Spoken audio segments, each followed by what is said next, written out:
Last day na ni Barak Jr. dito mga kalapatids. Yan.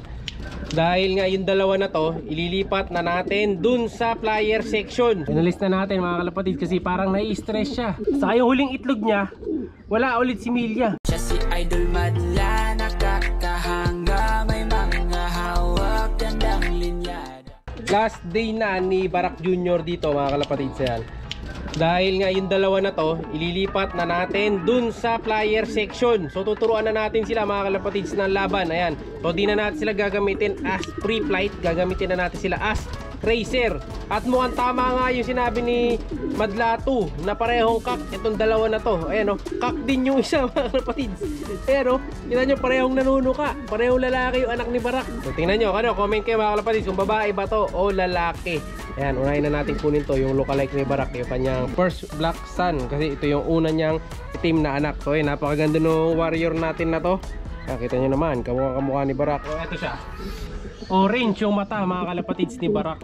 Ayan, iba yung mata niya. So bali gagawin natin ngayon, Barak out na dyan, babalik natin siya dun sa pwesto niya sa taas. O lilinisin muna natin, saka natin siya babalik dun. Pero itong anak niya, talagay na natin to sa likod. So bubiewing natin to, bali lipat bahay na sila. So from small loop to big loop, dadali na natin sila dun. At ito yung katawanan nung anak ni Barak. Ayan, black na black mga kalapatids. Napakagandang ibon. So mukhang matulin to base sa bagwis niya. Lalaki nung hibla ng bagwis oh.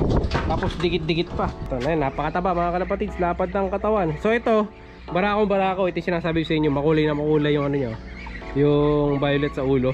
Nakakatuwang tingnan. Ayan, yung naririnig nyo na pala na yun, na parang truck ng basura. May ginagawa kasi sa may bandang dulo doon mga kalapatids. Hindi namin alam yung gawin. Parang ano yata, swimming pool. So pwede tayo mag-swimming doon pagka swimming pool na, pagka meron na. Kasi malapit. So lilipat natin to. Hindi muna natin dito lilipat. Kasi yung mga nandito, ito na yung mga original na flyers natin. Dahil sila ay magiging trainee pa lang. So lilipat natin sila dito sa kabilang section. Sa likod, makakasama niya dito yung mga YBs. Huwag lang niya sanang aawayin. Kaya pasan natin. Ayan, dyan ka na. Ayan mga kalapatids. So bali dalawang kulay itim na sila ngayon dyan. Ayan, may bumara ako sa kanya, black check. Yung kapatid ni Tensil. Tapos may isa ring pure black dyan, di ba babae. Ako masusubok sa tapang yung mga kalapatids dito. Kasi siga yung pinasok natin. Tapos syempre yung mga nakatira dito, teritoryo nila yun. Ayan, binabara-bara ako na siya. Kaya kailangan kunin natin yung kaparis niya para hindi siya ganong ma-stress. Saka para may kasama siya dyan. Kasi baka gulpin siya dyan eh. Ito na mga kalapatids, yung isa pang anak. Ayan, na ano sa tingin nyo? Kak ba to o hen? Mukhang kak, boy. Oh, tapang eh. Ano? Ako sa tingin ko kak to.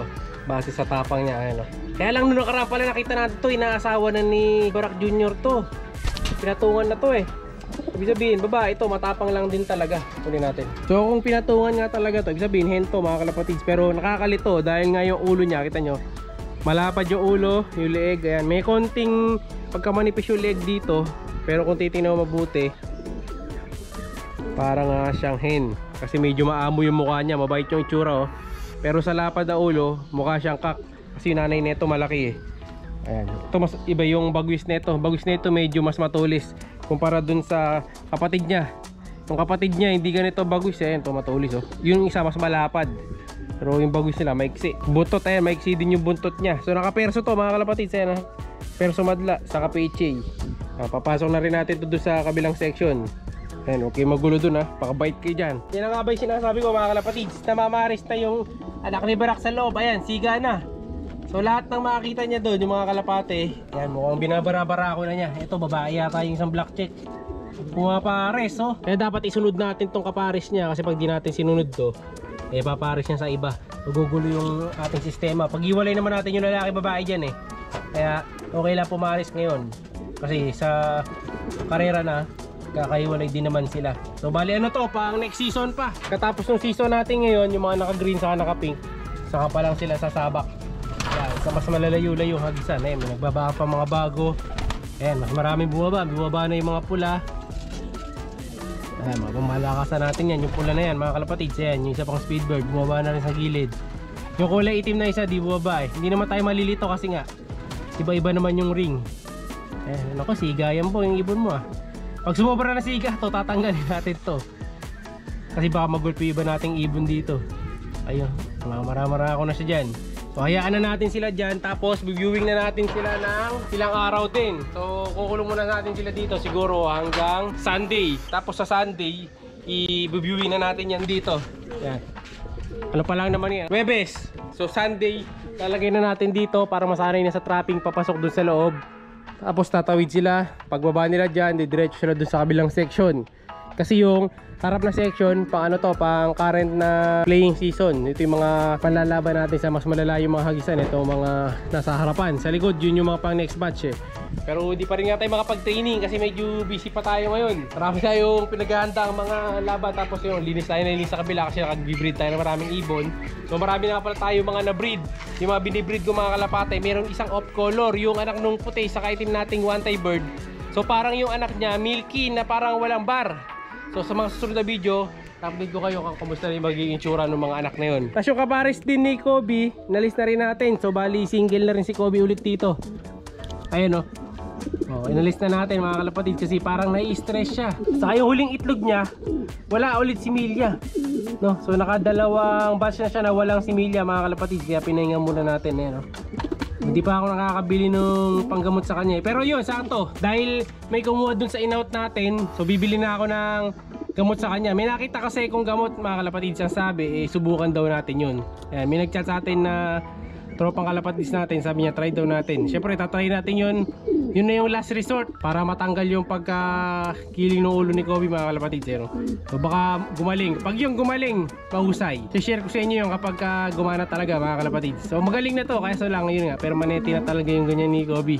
Kaya hindi na natin siya may dadala sa mas malalayong hagisan. Sayang nga lang. So huling laro nga na ito, nagdala pa to ng mga karangalan. 11 times winner to.